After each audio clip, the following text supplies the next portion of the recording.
আমি আগৰ ক্লাছটোত language acquisition আৰু লেংগুৱেজ লাৰ্ণিঙৰ বিষয়ে চাইছিলোঁ আৰু উল্লেখ কৰিছিলোঁ যে আমি নেক্সট ক্লাছত কিছুমান লেংগুৱেজৰ লগত জড়িত বা লেংগুৱেজ পেডাগজিৰ লগত জড়িত ইম্পৰ্টেণ্ট টাৰ্মিনলজি লৈ আহিম আৰু আজি আমি এইকেইটাই আলোচনা কৰিম। খুবেই গুৰুত্বপূৰ্ণ, এক্সামত ইয়াৰ পৰা কুৱেশ্যন আপোনালোকে এক্সপেক্ট কৰিব পাৰে। চ' ভিডিঅ'টো স্কিপ নকৰাকৈ চাব যে কোনকেইটা টাৰ্মিনলজি আমি কেতিয়া ব্যৱহাৰ কৰোঁ বা তাৰ মিনিংটো কি। অ'কে, চ' ফাৰ্ষ্ট আমি অলপ চাই লওঁ যে আগৰ ক্লাছটোত আমি কি আলোচনা কৰিছিলোঁ। তেতিয়াহ'লে কি হ'ব, আমাৰ বেচিকটো যদি ক্লিয়াৰ থাকে তেতিয়াহ'লে টাৰ্মিনলজিকেইটা আমি বুজিবলৈ সুবিধা হ'ব। আগৰ ক্লাছত আমি চাইছিলোঁ লেংগুৱেজ একুইজিশ্যন আৰু লেংগুৱেজ লাৰ্ণিং। যে একুইজিশ্যন আচলতে হয় কি, য'ত নেকি আমি আনকনচিয়াছলি কোনো এটা ভাষা গ্ৰহণ কৰোঁ যিটো নেকি আমাৰ মাতৃভাষা বুলি ক'ব পাৰোঁ, য'ত আনুষ্ঠানিকভাৱে কোনো শিক্ষা দিয়া নহয় বা আনুষ্ঠানিকভাৱে আমি ভাষাটো গ্ৰহণ নকৰোঁ, নিজে নিজে শিকোঁ কাৰোবাৰ পৰা শুনি বা সেই ভাষাটোৰ সংস্পৰ্শলৈ আহি। আৰু লেংগুৱেজ লাৰ্ণিংটো আছিলে য'ত নেকি ডেলিভাৰেটলি শিকা হয়, সচেতনভাৱে কনচিয়াছলি শিকা হয়, য'ত নেকি ৰুলছবিলাক শিকাব আৰু আনুষ্ঠানিকভাৱে সেই শিক্ষা প্ৰদান কৰা হয়। তেতিয়া সেইটোক কি বুলি কোৱা হয়, লেংগুৱেজ লাৰ্ণিং। যেনেকৈ ধৰক আমি অসমীয়া মাতৃভাষা হিচাপে যদি লওঁ, সকলোৱে অসমীয়া যদি মাতৃভাষা হিচাপে লয় তেতিয়াহ'লে ইংৰাজী ভাষাটো কি হ'ব, তেওঁৰ কাৰণে লেংগুৱেজ লাৰ্ণিং হ'ব, বা হিন্দী ভাষাটো লেংগুৱেজ লাৰ্ণিং হ'ব। তো যাৰ যিটো ঘৰুৱা ভাষা বা মাতৃভাষা তাৰ বাহিৰে বাকী যিকোনো লেংগুৱেজ সেইটো লেংগুৱেজ লাৰ্ণিং হৈ যাব। অ'কে, ইয়াত লেংগুৱেজ একুইজিশ্যন আৰু লাৰ্ণিঙৰ ডিফাৰেঞ্চ কেইটা দিয়া আছে। এবাৰ এইবিলাক ভালদৰে চাই যাব, কিৱৰ্ডবিলাক বা যিকেইটা নেকি বেছিকৈ হাইলাইট কৰা আছে বা বোল্ড কৰা আছে, ইয়াৰ পৰা কুৱেশ্যন আপোনালোকে এক্সপেক্ট কৰিব পাৰে।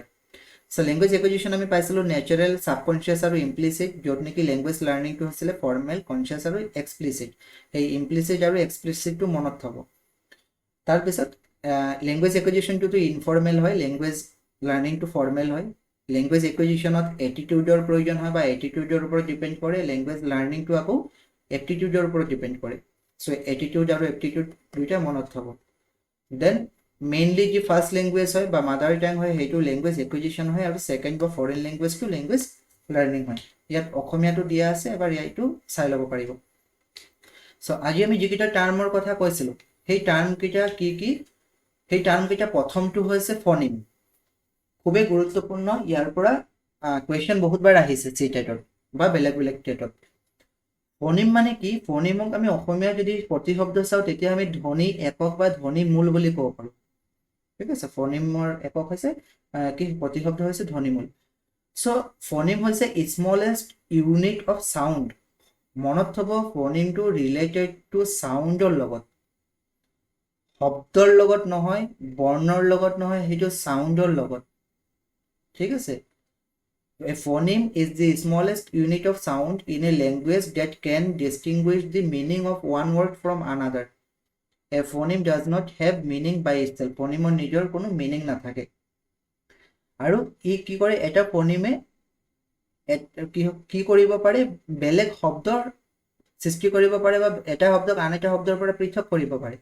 উদাহৰণস্বৰূপে মই যদি এতিয়া বেট কৈছোঁ, শব্দটো শুনিব, ধ্বনিটো চাউণ্ডটো দেই, ফনিম সদায় চাউণ্ডৰ লগত।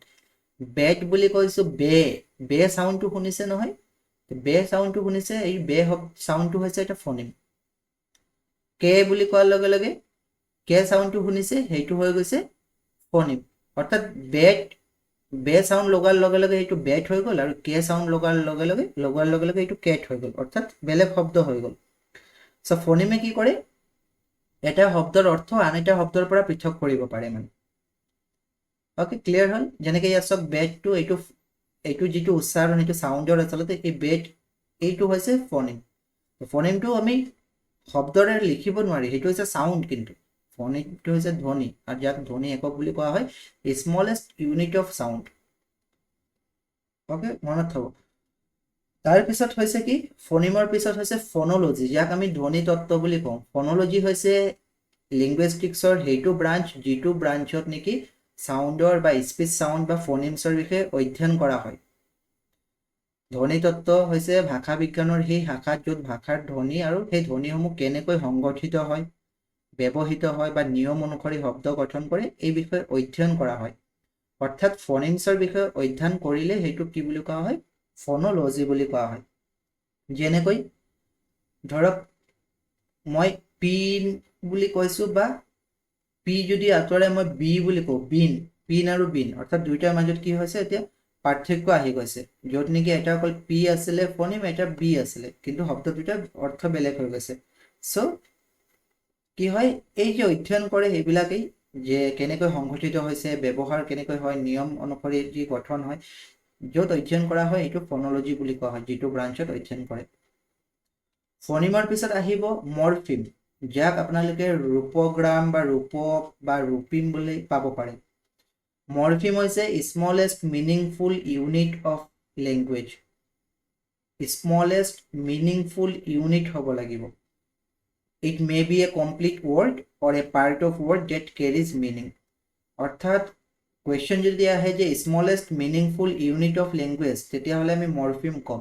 চিম্পল কথা, বয়, বয়টো হৈছে এটা কি হয়, কমপ্লিট এটা মিনিং হয়, বয় মানে ল'ৰা, এছ লগাই দিলোঁ, বয়জ হৈ গ'ল, তো বয়টো হ'ব এটা মৰফিম আৰু এছটো হ'ব এটা মৰফিম। কিন্তু সেই এছটোৰ হয়তো অৰ্থ নাথাকিব পাৰে, কিন্তু বয়ৰ অৰ্থ আছে। চ' মৰফিমটো এটা শব্দৰ পাৰ্টো হ'ব পাৰে বা এটা কমপ্লিট শব্দও হ'ব পাৰে। ঠিক সেইদৰে হেপী, হেপী, হেপীটো কি, হেপীটো হৈছে এটা মৰফিম, তাৰ আগত মই আন লগাই দিছোঁ, আনহেপী, চ' আনটো হ'ব আন এটা মৰফিম, অৰ্থাৎ আনহেপীত দুটা মৰফিমছ আছে, এটা আন আৰু এটা হেপী। আনে কোনো শব্দ অৰ্থ প্ৰকাশ কৰিব পৰা নাই, কিন্তু হেপীয়ে শব্দ অৰ্থ প্ৰকাশ কৰিছে। চ' মনত থ'ব যে মৰফিম এটা সম্পূৰ্ণ শব্দ হ'ব পাৰে বা শব্দৰ এনে এটা অংশ হ'ব পাৰে। আমি অসমীয়াত যেনেকৈ ধৰক উপসৰ্গ পাওঁ, নহয় জানো, উপসৰ্গ লগাই দিলে শব্দ অৰ্থটো বেলেগ হৈ যায়, তেনেকুৱা ইয়াত কথা। চ' যেতিয়াই নেকি আমি কোনো এটা শব্দৰ কমপ্লিট অৰ্থ পাম, মিনিং পাম, বা ইয়াৰ লগত যদি আমি বেলেগ আন কিবা লেটাৰ লগাই ল'লে আকৌ বেলেগ এটা অৰ্থ হয়, প্ৰতিটোকে একোটা মৰফিম বুলি ক'ব। যেনেকৈ ইয়াত টিচাৰ্ছ চাওক, টিচাৰ এটা শব্দ আৰু এছ লগাই দিলে প্লুৰেল হৈ গ'ল, অৰ্থাৎ দুইটা মৰফিম। চিং, গান গোৱা, তাৰ লগত যদি ING লগাই দিছোঁ, ছিংগিং, অৰ্থাৎ কণ্টিনিউৱাছত বুজাবলৈ ING লগোৱা হয়, আমি জানো। তো চিং এটা মৰফিম, ING এটা মৰফিম। মুঠতে কি হয়, শব্দটোৰ লগত বেলেগ যদি শব্দ লগ লগাই অৰ্থ যদি প্ৰকাশ কৰা হয়, সেইটোকে মৰফিম বুলি ক'ব, চিম্পল। চ' স্মলেষ্ট ইউনিটটোক কি ক'ব, লেংগুৱেজৰ মৰফিম ক'ব। ইয়াত ING এটা মৰফিম, চিং এটা মৰফিম, ING পৰা আৰু কাটিব নোৱাৰিম ছিংগিঙৰ শব্দৰ পৰা। চ' সেইটো হৈছে মৰফিম। মৰফিম কেতিয়াবা ফ্ৰী মৰফিমছো থাকে আৰু কেতিয়াবা বাউণ্ড মৰফিম থাকে।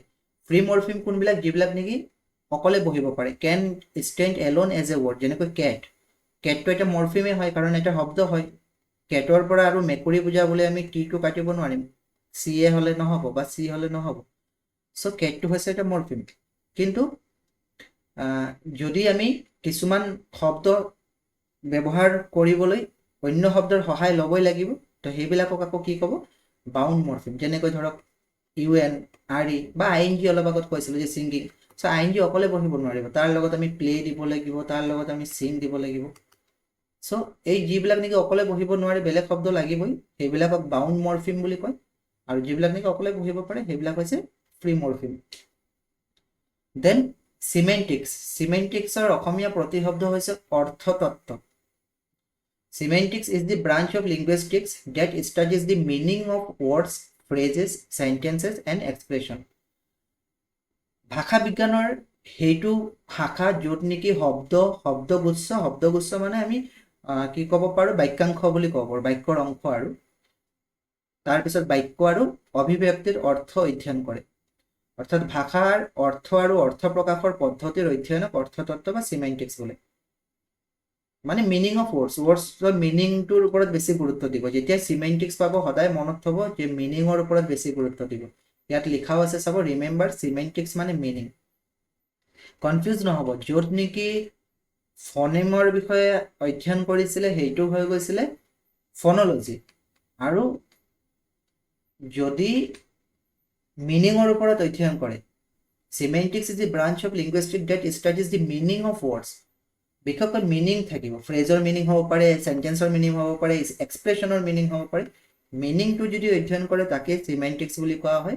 উদাহৰণস্বৰূপে দি বয় ইজ প্লেইং ফুটবল, যে ল'ৰাটোৱে ফুটবল খেলি আছে সিমেন্টিক্সে এই শব্দৰ এই সেন্টেন্সটোৰ অৰ্থটো কি কৰিব অধ্যয়ন কৰিব কি বুজাইছে যে ল'ৰাটোৱে ফুটবল খেলি আছে দি বয় ইজ প্লেইং ফুটবল মানে ফুটবল আছে যিটো নেকি ল'ৰাটোৱে খেলি আছে মুঠতে মিনিংটো আচলতে এইটো হৈছে সিমেন্টিক্স আন এটা পাব সিনটেক্স যাক নেকি আমি বাক্য বিন্যাস তত্ত্ব বা বাক্য তত্ত্ব বুলি কওঁ So syntax is the branch of linguistics that studies the grammatical arrangement of words in a sentence. Syntax আকৌ কি হ'ব syntax মনত থব সদায় তাত arrangementটো চাব যে কাৰেক্টলি এৰেঞ্জ হৈছে নে নাই সিমেন্টিক্সত মিনিংটো চাব মুঠতে মিনিংটো হৈছে নে নাই সেইটো চাব গ্ৰামাৰৰ ষ্ট্ৰাকচাৰ নাচায় দি বয় ইজ প্লেইং ফুটবল নকৈ এনেকৈ যদি ক'লেহেঁতেন দি বয় প্লেইং ফুটবল দি বয় প্লেইং ফুটবল তো এইটো এটা মিনিংটো হৈ গৈছে মিনিং হৈ গৈছে গতিকে আমি সিমেন্টিক্সৰ ফালৰ পৰা এইটো কাৰেক্ট বুলি আমি ক'ব পাৰোঁ মিনিংটো ওলাইছে কিন্তু সিনটেক্সৰ ফালৰ পৰা এইটো ৰং কাৰণ ইয়াত ভাৰ্বটো আমি দিয়া নাই তো সিনটেক্সত সদায় কি হ'ব সেন্টেন্সৰ যিটো গ্ৰামেটিকেল এৰেঞ্জমেণ্ট ষ্ট্ৰাকচাৰ সেইটো চাব যেনেকৈ ইয়াত লিখা আছে চাওক দি বয় ইজ প্লেইং ফুটবল এইটো ফুটবল খেলি আছে কাৰেক্ট কিন্তু ফুটবল প্লেইং বয় তাই ইজ সেইটো ইনকাৰেক্ট অৰ্থাৎ য'ত নেকি বাক্যৰ ষ্ট্ৰাকচাৰবিলাক বা ৱৰ্ড অৰ্ডাৰবিলাক অধ্যয়ন কৰা হয় সেই ব্ৰাঞ্চটোকে সিনটেক্স বুলি কোৱা হয় ওকে সো আমি ওভাৰঅল কি চালো যে ফোনেম হৈছে স্মলেষ্ট ইউনিট অফ সাউন্ড ফোনেমটো কিন্তু সাউন্ড হয় মই প্ৰতিটো শব্দ উচ্চাৰণ কৰি আছো আপোনালোকে শুনিহে আছে অডিঅ' ৰাইট ফোনেমটো হৈছে অডিঅ'ৰ লগত ফনলজিটো হৈছে য'ত নেকি সাউণ্ডৰ পেটাৰ্ণ বা সাউণ্ড কেনেকৈনো হয় সেইবিলাক ষ্টাডি কৰা হয় সাউণ্ড কেনেকৈ প্ৰডিউচ হয় ফনলজি মৰফিম হৈছে smallest unit of language smallest meaningful unit of language কেতিয়াবা কি হয় লগত যিটো থাকে সেইটো মিনিং নাথাকিব পাৰে কিন্তু আমি ইমানটো বুজি পাওঁ যে এছ থাকিলে প্লুৰেল হয় সেইবিলাক হ'ব পাৰে ওকে সো মৰফিমৰ কেতিয়াবা মিনিং নাথাকিব পাৰে কিন্তু স্মলেষ্ট ইউনিট অফ লেংগুৱেজ হ'ব সিমেন্টিক্সত ৱৰ্ড ফ্ৰেজ সেন্টেন্স এইবিলাকৰ মিনিং অধ্যয়ন কৰা হয় অৰ্থটোৰ ওপৰত গুৰুত্ব দিয়ে আৰু সিনটেক্সত সদায় structure arrangement word order rules আহি যাব গ্ৰামাৰ বা ৰুলছৰ কথা যেতিয়া ক'ব সেইটো সিনটেক্স হ'ব কেইটামান আমি কুৱেশ্যন চাই লওঁ তেতিয়াহ'লে আমি বেছিকৈ ভালকৈ বুজি পাম প্ৰথম কুৱেশ্যনটো হৈছে which of the following is the smallest unit of sound in a language যেতিয়া চাউণ্ডৰ কথা আহিব চাউণ্ডৰ যিটো নেকি আমি ৰুট ৱৰ্ড সেইটো ফ'নো বুলি ক'ব পাৰোঁ ফোন ফো বা ফ'নো শব্দটোৰ পৰা মানে আমি ৰুট ৱৰ্ড এইটো ফ'নোটো ৰুট ৱৰ্ড হয় এইটো চাউণ্ড ৰিলেটেড চ' য'ত নেকি চাউণ্ডৰ কথা আহিব এইটো কি হ'ব ফ'নেম হ'ব অপশ্যন চি ফ'নেম অধ্যয়ন যিটো কৰে সেইটো হৈছে ফ'নলজি ধ্বনিমূল বুলি আমি কওঁ which branch of linguistics studied the sound systems and sound patterns of a language sound system আৰু sound pattern টো অধ্যয়ন কৰে যতেই নেকি sound system বা sound patterns অধ্যয়ন কৰে তাক আমি ফ'নলজি বুলি কওঁ লজি মানে অধ্যয়ন কৰা right phonology option C which of the following is the smallest meaningful unit of language meaningful unit কৈছে আৰু smallest meaningful unit টো আমি মৰফিম বুলি কওঁ অপশ্যন কোনটো অপশ্যন বি টো হ'ব মৰফিম the study of meaning in words phrases and sentences is called যেতিয়া নেকি শব্দৰ বা বাক্যাংশ বা বাক্যৰ মিনিং অধ্যয়ন কৰা হয় সেই মিনিং অধ্যয়ন কৰা ব্ৰাঞ্চটোক আমি কি বুলি কওঁ তাক আমি সিমেন্টিক্স বুলি কওঁ অৰ্থতত্ত্ব বুলি কোৱা হয় আৰু যতেই নেকি ষ্ট্ৰাকচাৰৰ বিষয়ে অধ্যয়ন কৰা হয় গ্ৰামেটিকেল এৰেঞ্জমেণ্ট ৰুলছৰ কথা যদি আহি যায় ৱৰ্ড অৰ্ডাৰৰ কথা যদি আহি যায় যে কেনেকৈ বাক্য এটা সজাব লাগে কেনেকৈ কৰ্তাৰ পিছত কৰ্ম তাৰ পিছত ক্ৰিয়া হ'ব লাগে বা সাবজেক্টৰ পিছত কেনেকৈ ইংৰাজীত আমি ভাৰ্ব বা অবজেক্ট বহাব লাগে সেইটো ব্ৰাঞ্চক কি বুলি কোৱা হয় যিটো ব্ৰাঞ্চে অধ্যয়ন কৰে সেইটো হৈছে সিনটেক্স অপশ্যন ডি এইটো আনসাৰটো ওলাই আছিল সিনটেক্স সো আজি সেশনটো ইমানে আছিল সেশনটো কেনেকুৱা পাইছে আপোনালোকে কমেন্ট সেকশনত নিশ্চয় জনাব যদি চেনেলটো সাবস্ক্ৰাইব কৰা নাই কাইন্ডলি সাবস্ক্ৰাইব কৰিব যাতে আমাৰ এইটো সিৰিজৰ লগত আপোনালোকে কানেক্ট হৈ থাকিব পাৰে আৰু যেতিয়া নেকি ভিডিঅ' দিওঁ বা লাইভ আহোঁ যাতে আপোনালোকে নটিফিকেশ্যনটো পায় বাকী পিডিএফটো ল'বলৈ হ'লে আপোনালোকে অধ্যয়ন বুলি টেলিগ্ৰাম চেনেল আছে তাৰ পৰা লৈ ল'ব পাৰিব ডেছক্ৰিপশ্যনত লিংক দিয়া আছে